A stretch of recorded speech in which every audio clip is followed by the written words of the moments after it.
네, 정치권 관심 뉴스 짚어보는 포커스 나이트 시간입니다. 오늘은 정호김 전 새누리당 의원, 김형주 전 민주당 의원과 함께하겠습니다. 어서 오십시오. 네, 안녕하세요. 네. 자, 한동훈 후보가 지난 총선을 앞두고요. 김건희 여사가 보낸 문자를 읽고 답장을 하지 않았다는 논란이 지금 불거졌습니다. 일단 문자 내용은 이렇습니다. 한번 같이 보시겠습니다. 예. 한동훈 위원장님, 최근 저의 문제로 물의를 일으켜 부담을 드려 송구합니다. 몇 번이나 국민들께 사과를 하려고 했지만 대통령 후보 시절 사과를 했다가 오히려 지지율이 떨어진 기억이 있어서 망설였습니다. 그럼에도 불구하고 당에서 필요하다면 대국민 사과를 포함해서 어떤 처분도 받아들이겠습니다. 사과를 하라면 하고 더한 것도 요청하시면 따르겠습니다. 한 위원장님 뜻대로 따르겠으니 검토해 주시기 바랍니다. 라고 문자를 보냈답니다. 이게 지난 1월 19일로 알려졌고요. 6개월 전이죠. 김건희 여사가 한동훈 당시 국민의힘 비대위원장에게 보낸 텔레그램 문자를 CBS 기자가 이제 재편집해서 한 내용인데 이게 그러니까 당시에 김 여사의 대국민 사과 제안 메시지, 그러니까 하라면 하겠습니다 사과를, 그 메시지를 한 전 비대위원장이 읽고도 무시했다라는 논란인데 어떻게 보셨습니까? 어제는 사실은 굉장히 쇼킹했었어요. 네. 근데 어제는 그랬는데 생각해 보니까 이게 지금 그 풀 텍스트가 아니라 그러잖아요. 네네네. 이걸 편집해서 이제 그 알려준 거거든요. CBS에 네. 그 보도하신 분이. 그리고 만약에 이게 다른 케이스라면 그 중요한 시점에서 왜 이걸 읽고 씹었을까 하고 비판받아야 되겠지만 이거를 보낸 김건희 여사는 윤석열 대통령의 부인입니다. 네. 오히려 남편하고 얘기해가지고 사과를 할지 말지를 결정했으면 훨씬 간단했지 않았을까요? 예. 그런데다가 윤석열 대통령이 누굽니까? 국민의힘의 전당대회에서 보여지듯이 작년 전당대회를 말씀드리는 거예요. 한마디로 한마디도 안 하면 아무 일도 일어나지 않는다 할 수 있는 대통령실에서 예. 그럴 뿐만 아니라 한동훈 비대위원장을 그 자리에 세운 주인공도 바로 그랬죠. 윤석열 대통령이에요. 그래서 예. 한동안 한동훈 비대위원장이 대통령의 아바타라는 소리까지 들었는데 이런 메시지를 텔레그램으로 대통령 부인이 비대위원장에게 보냈다라는 게 처음엔 놀랬는데 예. 가만히 생각해 보니까 갈수록 좀 이상한 거예요. 남편한테 얘기해서 그런데다가 이 일 있고 나서 1월 21일에 그 당시 대통령 비서실장 이관섭 실장으로부터 사퇴하라는 이야기를 들어갔고 그랬죠. 그거를 소위 121 사태라고 우리가 역설적으로 얘기하지 않습니까? 예. 그리고 2월 초에 대통령이 KBS와 대담을 했어요. 네. 그때도 그 명품백 얘기가 나왔는데 명품백이라고 하지 않고 작은 백이라고 해가면서 그때도 사과가 충분치 않았다 그래서 국민들이 여전히 예. 그 비판을 하고 그리고 그 당시에 대통령 지지율이 그때도 20%대로 막 떨어지고 그럴 때였거든요. 네.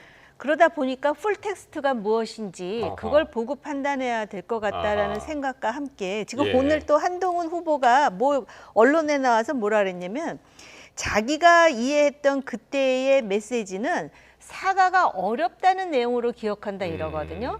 그러니까 지금 저 편집된 거 말고 알겠습니다. 풀텍스트에 뭐가 들어있는지를 확인하는 상황이 또 앞으로 펼쳐질 것 같아요. 정말 알겠습니다. 드라마 같은. 일단은 네. 요거를 왜 한동훈 전 비대위원장하고 상의를 하느냐, 대통령하고 상의하면 되지, 그런 말씀이셨고 재편집된 것에 대한 이제 문제 제기도 하셨는데, 그러니까 김건희 여사의 의사를 사실 많은 분들이 어떻게 또 얘기를 하냐면 당시 선거 책임자가 한 전 위원장이기 때문에 얘기를 했으면 그걸 받아들여서 이걸 성사시켜야지 왜 안 그랬느냐 이런 지적이었거든요.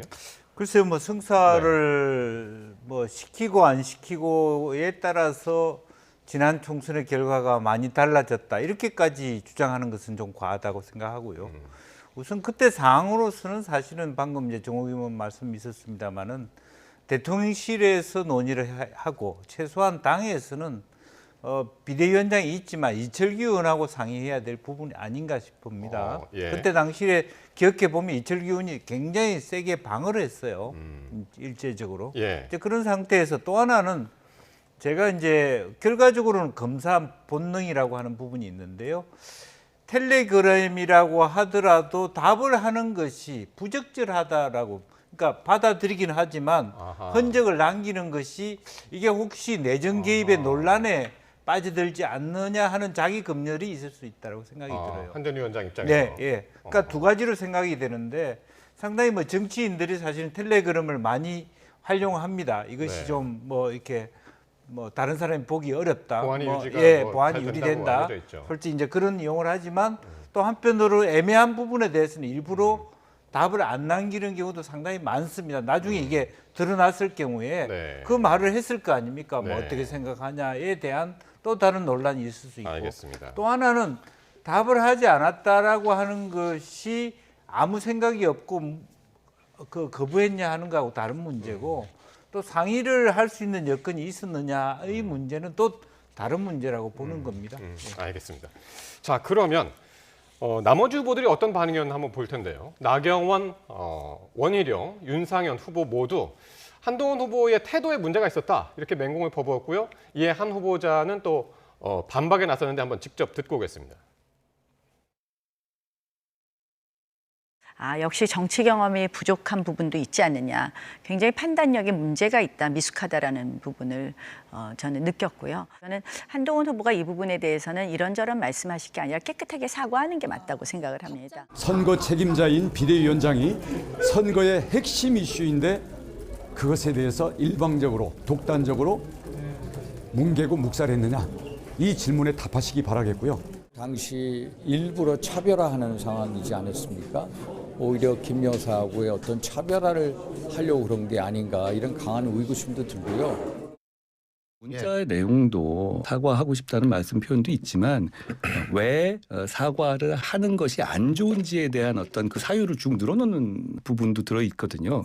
그러니까 그런 점도 감안할 때 제가 어떤 종류로든 간에 답을 드리는 것이 저는 이상하다고 봤습니다. 그리고 대통령실에서는 사과 필요하다는 입장에 대해서 반대하셨던 거잖아요. 그런 맥락들을 감안한다면 제가 김건희 여사님의 사과를 막았다? 너무 불리한 얘기 아닌가요? 정반대의 얘기죠. 저는 사과를 가장 강력하게 요구했던 사람 아닙니까? 예. 자, 먼저 이제 나머지 세 후보의 이야기를 들어보면 판단력에 문제가 있다, 독단적으로 뭉갰다. 그러니까 전체적으로 보면은 그런 식으로 해서 총선 패배에 영향을 줬다, 그런 입장이고, 한 후보는 공식 통로를 이용해서 여러 차례 사과를 요구했다, 이렇게 이제 지금 반발을 하고 있단 말이죠. 나경원 후보가 정치 경험이 부족한 부분이 있지 않느냐 이런 말을 했다는 거잖아요, 한동훈 후보한테. 그래서 계산을 해봤어요. 그러니까 나경원 의원이 지금 정치 경력이 한 24년 넘을 것 같아요. 네. 그리고 원희룡 후보도 마찬가지예요. 또 윤상현 후보도 마찬가지예요. 셋이 합하면 72년이더라고요. 네. 근데 지금 한동훈 후보가 한 1년 됐습니까? 그런데 정치 경험이 그러면은 노련하면 이 부분에 대해서 선대위원장이 뭘 어떻게 움직였어야 된다라는 것인지, 저는 솔직히 이 네 사람에 대해서 상당히 객관적으로 생각하려고 나름 지금 노력하면서 말씀드리고 있어요. 네. 그런데 그렇게 오랜 정치 경험을 가지고 보수 정당이에요, 보수. 그런데 지금 이거는 어떤 보수라든지 비전에 관한 것이 아니라 대통령의 부인과 관련한 문제에 대해서 지금 얘기를 하면서 이렇게 굉장히 마치 또 아주 그 치명적인 뭔가 잘못을 한 것처럼 얘기하는 것이 예. 맞는 것인가. 오히려 지금 전당대회를 앞두고 1등 후보에 대해서 어떻게 해서든지 이 사람이 지금 잘못하고 있고 미숙하다라는 점을 부각시키기 위해서 이거를 활용한다라는 느낌도 들거든요. 예. 아까도 말씀드렸듯이 만약에 미성년이고 뭔가를 그 위원장한테 허락받고 해야 되는 상황이라면 모르겠는데 본인이 사과할 수 예. 있는 기회는 지금도 있고 그전에는 더 많았고요. 예. 그런 상황에서 이걸 이슈로 삼아야 되는 이 그 국민의힘 여당 스스로에 대한 성찰이 또 필요할 것 같아요. 어쨌든 나머지 세 후보의 공격 포인트는 윤한 갈등 넘어서서 이제 총선 패배에 대한 책임, 이 부분에 집중되어 있는 것 같습니다. 네. 네. 근데 사실은 그 부분에 대해서 사과를 유도하지 않았다? 그렇기 때문에 졌다 이런 것인지 다시 역으로 질문해 보면 과연 그 나경원 후보가 비대위원장이라고 치고 여사께서 그런 문자를 받았을 때 나경원 후보가 여사님 지금 당장 사과하십시오. 이렇게 답을 할 수 있을까요? 원희룡 후보 똑같은 질문을 드리고 싶고요. 아예 예. 윤상현 후보는 무슨 차별화, 여사하고 무슨 차별을 한다는 거죠? 아예 말이 안 되는 얘기를 저는 한다고 과하게 좀 말씀을 드릴 수밖에 없고요. 예. 실제로 말은 지금 비판을 하니까 예. 하지만 당시에 한동훈 비대위원장 얘기한 것처럼 김경률 회계사와 같이 굉장히 강한 의지로 문제 제기를 한 사람은 오히려 한동훈이었습니다. 그 예. 당시에. 다만 그 입장을 정리해야 될 것은 우선은 한동훈 비대위원장한테 오기 전에 대통령실의 입장이었어요. 근데 실제로 대통령실의 입장은 사실은 뭡니까? 그 실제로 보면은 이제 이 이철규 의원을 통해서 전달된 거거든요. 네. 거의 부정적으로 전달된 거고 방금 말한 것처럼 대통령실도 대통령께서도 2월 초에 거의 부정적으로 유감 표시를 안 한 상태의 입장이었기 때문에 아까 말씀드린 원론적으로 보면 대통령실은 부정적으로 블록을 하고 치는데 여사와 비대위원장 개인적인 소통에서 여사가 사과를 하는 일이 네. 과연 적절한 판단인가라는 문제 제기를 한동훈 비대위원장이 하는 것이고요. 네. 실제적으로 지금 비판을 하기 쉽지만 그분들한테 직접 여사께서 저런 문자를 보냈을 때 과연 당장 사과를 하셔야 됩니다. 이렇게 답을 할 수 있는 사람이 몇이나 될까 예. 물어볼 수밖에 없고 또 알겠습니다. 그 많은 사과를 했다는 것 자체가 완전히 이번 총선에서 주요하게 실패한 정책들을 가지고 총선에서 이길 수 있는 어떤 그게 무슨 트리거가 될 수 있었겠나 그런 질문을 할 어쨌든 수밖에 없습니다. 한동훈 후보는 어쨌든 이게 아니라 이제 공식적인 통로를 통해서 사과를 해야 된다라는 메시지를 이제 강하게 보냈다 하는 입장인데, 그리고 아까 이제 정호경 의원께서 이제 말씀하셨습니다만은 요게 이제 요 재편집된 요 내용뿐만이 아니라 한동훈 후보가 계속 얘기하는 게 사과를 하라면 하겠습니다. 이 부분도 있지만 그게 아니라 사과를 하면 안 좋은 이유, 이러이러한 이유 때문에 제가 사과를 할 수 없습니다라는 그런 내용들이 이제 많이 들어 있었다라고 이제 기억을 한다는 거예요.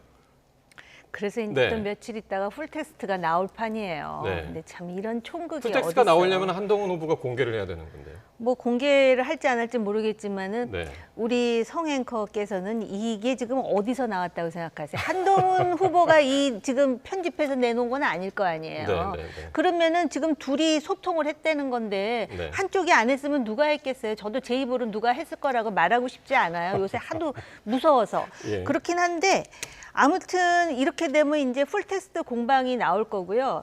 제가 아까 세 분에 대해서 왜 그런 말씀을 드렸냐면은 그 당시에 제 기억으로도 저 명품백과 관련해서 여론이 굉장히 안 좋았는데 예. 이 세 분은 그래도 그 간판 스타라고 할 수 있는 국민의힘의 자산 아니에요? 근데 이 세 분이 그 당시에 이 문제에 대해서 얘기했었어요? 저 기억이 잘 안 나거든요. 이런 문제에 대해서 사과를 하고 그래서 그 국민의힘에 더 이상 정치적 부담을 줘서는 안 된다라는 얘기를 했었나? 저희가 생각할 때 안 했던 것으로 제가 기억을 해서 지금 말씀드리는 거예요. 그러다 보니까 김경률 비대위원의 얘기가 굉장히 쇼킹했었고 그리고 나서 국민들이 이 부분에 대해서 불편해하신다고 한마디 했다가 얼마나 그 당시에 네. 표현은 뭐하지만 거의 난리 수준 아니었습니까? 근데 지금 와가지고 이거를 글쎄요 책임 공방을 벌인다라는 것이 잘 모르겠어요. 그리고 예. 왜 그렇게 또 개인적으로 메시지를 보냈을지 그런 것도 이해가 안 가요, 솔직히. 그래서 한동훈 후보도 어쨌든 지금 이 시점에 왜 이런 메시지가 흘러나왔냐 하는데 이제 문제를 제기를 하는데 이게 전당대회 개입 아니냐 그런 주장이거든요. 네.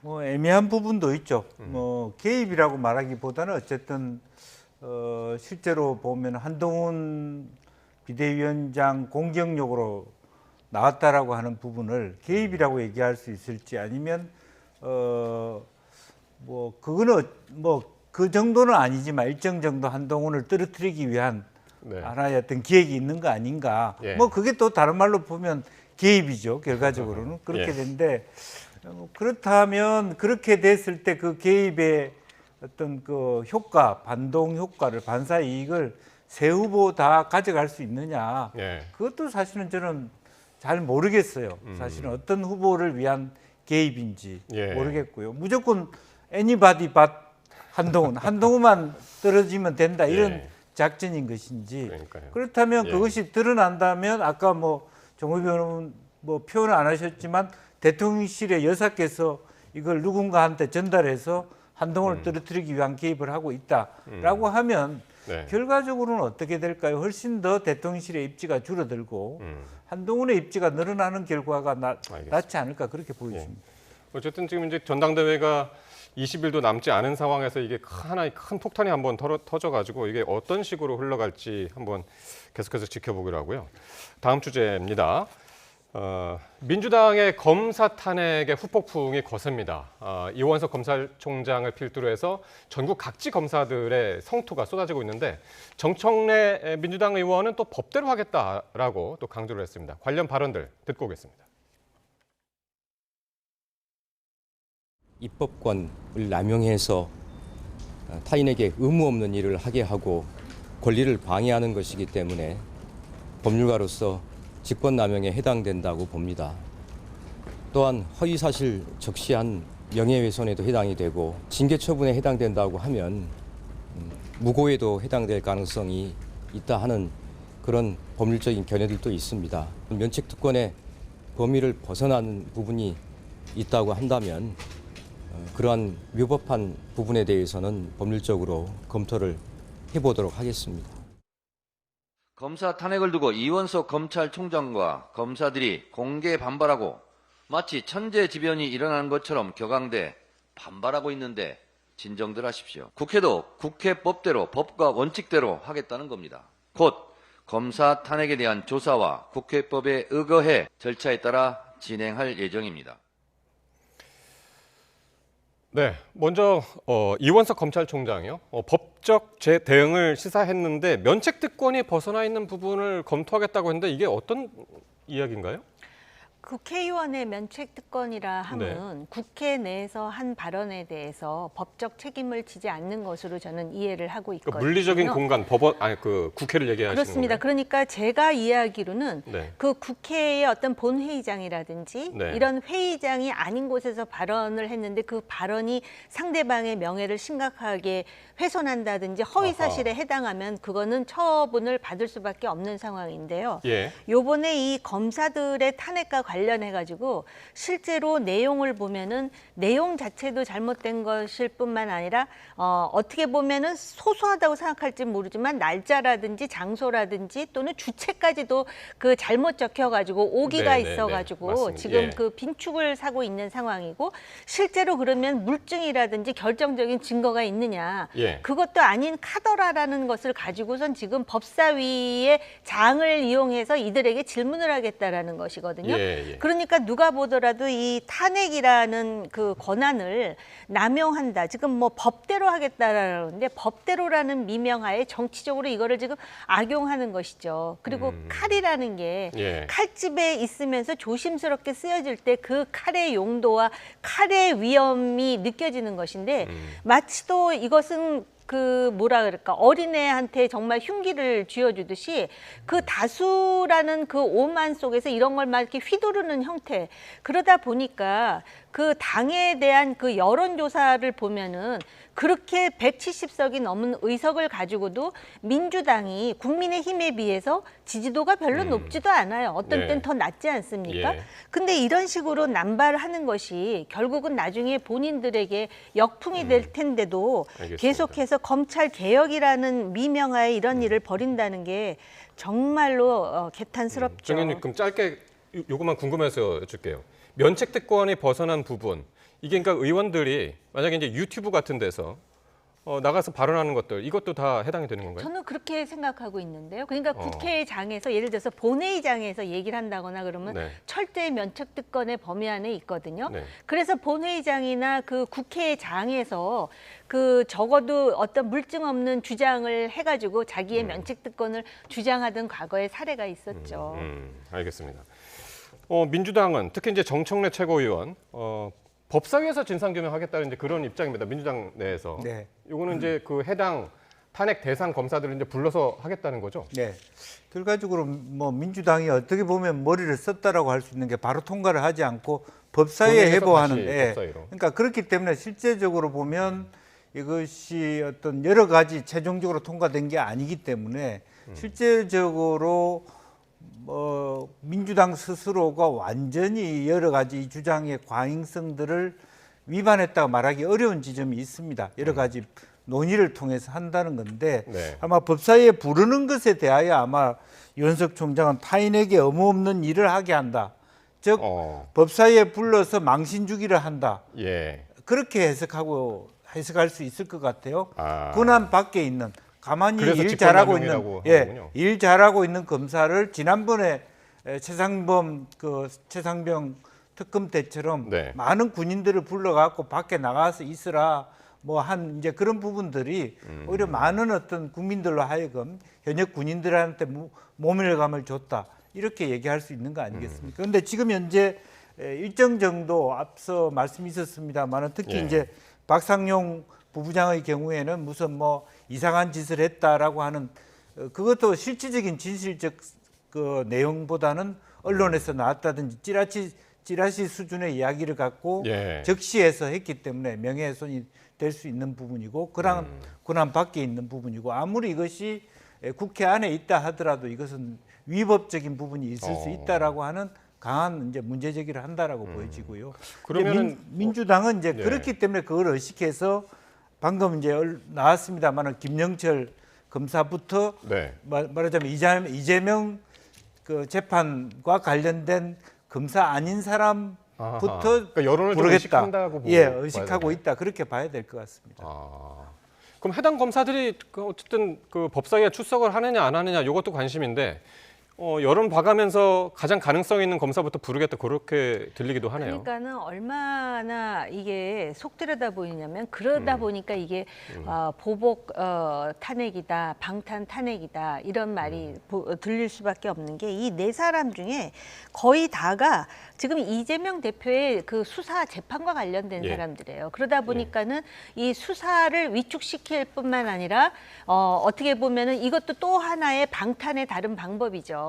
그래서 이런 식으로 이제 그 자기네들의 어떤 법사위를 활용하기 위해서 말로는 최혜병 특검을 관철시키기 위해서 정의를 구현하기 위해서라 그랬지만 실제로 지금 이런 거에 거의 지금 저 개인적으로는 이건 악용이라고 봅니다. 그러니까 검찰이 그 수사를 해가지고 진실을 규명해야 되는 거 아니에요? 근데 지금 백현동, 대북송금, 또 대장동 뭐 이런 거 그런 수사를 했거나 그렇게 해가지고 괘씸죄에 걸려든 사람들을 전부 이제 탄핵의 대상으로 해서 지난번에도 탄핵을 추진했다가 한 명은 이미 기각이 됐거든요. 네. 근데 일단 이런 절차를 밟게 되면은 직무가 정지되는 것으로 알고 있어요. 그러니까는 지금 어떻게 해서든지 이재명 대표와 관련된 문제에 대해서 시간 끌기를 하려고 하는 게 아니냐라고 생각할 수 있는 해석할 수 있는 여지를 그대로 그러니까 탄핵이 드러내는 되느냐 안 것이죠. 되느냐보다도 이제 직무 정지에 좀 목적을 둔 것 같다. 그렇습니다. 그러니까 어떻게 보면 수사를 방해하고 지금 재판에 있어서 지연과 그 다음에 어쨌든 자기네들에게 유리한 정국, 자기네들이라기보단 이재명 대표에게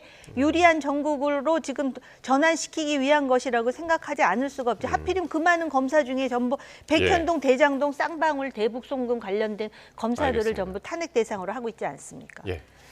자, 뭐 이어서 최상병 특검법과 관련해서 얘기를 좀 나눠볼 텐데요. 이 참 여야의 거센 충돌 속에 어제 최상병 특검법이 국회 본회의 통과를 했습니다. 대통령실도 비판의 입장을 내놨는데 거부권 행사를 예고한 거죠? 그렇습니다. 왜냐하면 지난번에 21대 국회에서 낸 법안보다 더 대통령실 입장에서는 거북한 법안이거든요. 지난번에는 그래도 대한변협에서 추천한 사람에 대하여 선택한다라고 돼 있지만 네. 이번에는 아예 민주당과 또 조국혁신당, 다른, 근데 예. 조국혁신당은 안 한다고 했습니다만은 그런 의미에서는 이제 뭐 거부 안 할 이유가 없는 법안이 되는데 공교롭게도 어쨌든 15일 안에 하는데 그게 19일 날에 딱 그 최상병 일주기에 걸리는 날짜가 그러게요. 데드라인입니다. 그래서 예. 시기적으로 대통령실에서 매우 고약하게 느낄 가능성이 있습니다만은 어. 결론적으로는 그럼에도 불구하고 그렇다 하더라도 이것을 뭐 제 요구를 안 할 수 없는 예. 그런 부분이라고 보여지고요. 또 뭐 그럼에도 불구하고 이것이 통과될지 부분은 네. 또 이제 난망한 부분이 있습니다. 일단은 오늘 법제처로 넘겨서 이제 대통령실로 갈 텐데 갔다가 오는 시기가 전체적으로 보름이라는 시간이 있잖아요. 네. 그 중에서 어쨌든 대통령실로서는 시기도 선택을 할 텐데 네.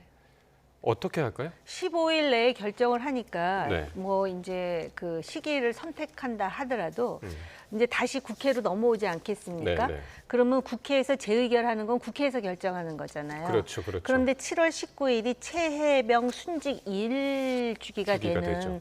날이기 때문에 이 정치적으로 굉장히 예민해요. 그리고 지금 여론은 특검을 해야 된다는 쪽으로 움직이고 있거든요. 그런데 마치 또 몽골 기병처럼 이렇게 이제 움직이는데 제가 늘 말씀드리지만 변수는 민주당이나 야권에 있는 게 아니에요.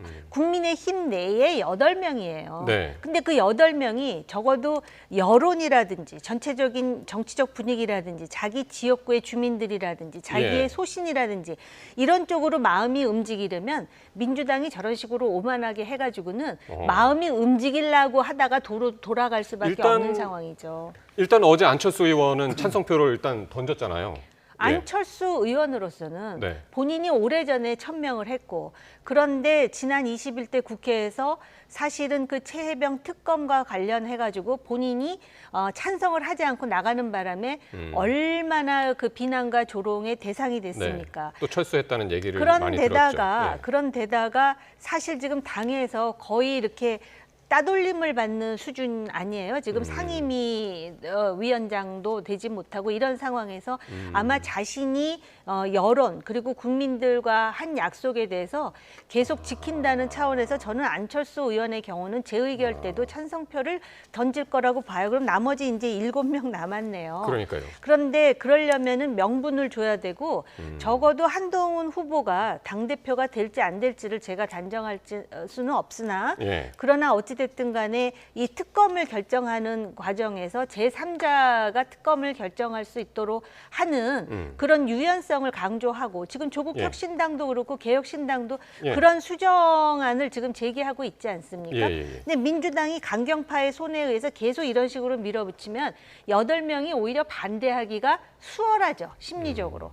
그래서 앞으로 민주당이 그러면 어떤 식으로 여지를 만드느냐, 예. 그리고 나머지 7명이 변수로서 어떻게 하느냐가 관건이 되는 그렇죠. 것입니다. 그러니까 21대 때 한참 저 얘기할 때 21대 때는 17명이 돌아서야 되는 거고 여당에서. 네. 근데 22대 때는 8명밖에 안 되기 때문에 이거 훨씬 22대 때는 수월할 것이다. 이제 그런 예측들을 많이 했단 말이에요. 근데 7명입니다. 안철수 의원. 그러니까요. 한 명 빼고 이제 그때는 왜냐하면 이제 공천 탈락자가 많았다라는 부분이 있습니다만은 네. 지금은 그런 부분이 아니고요. 또 네. 새로운 국회가 열렸으니까 전당대 공간 속에서 지금 그걸 소신 투표를 한 안철수 의원이 앞으로 당에서 굉장히 곤혹스러울 겁니다. 네. 이제 그렇게 되면 한동훈 비대위원장이 물론 조건은 자기가 당대표가 됐을 때 추진한다 하더라도 자기 당 안이 있을 수 있기 때문에 벗어나기는 더욱더 어렵다.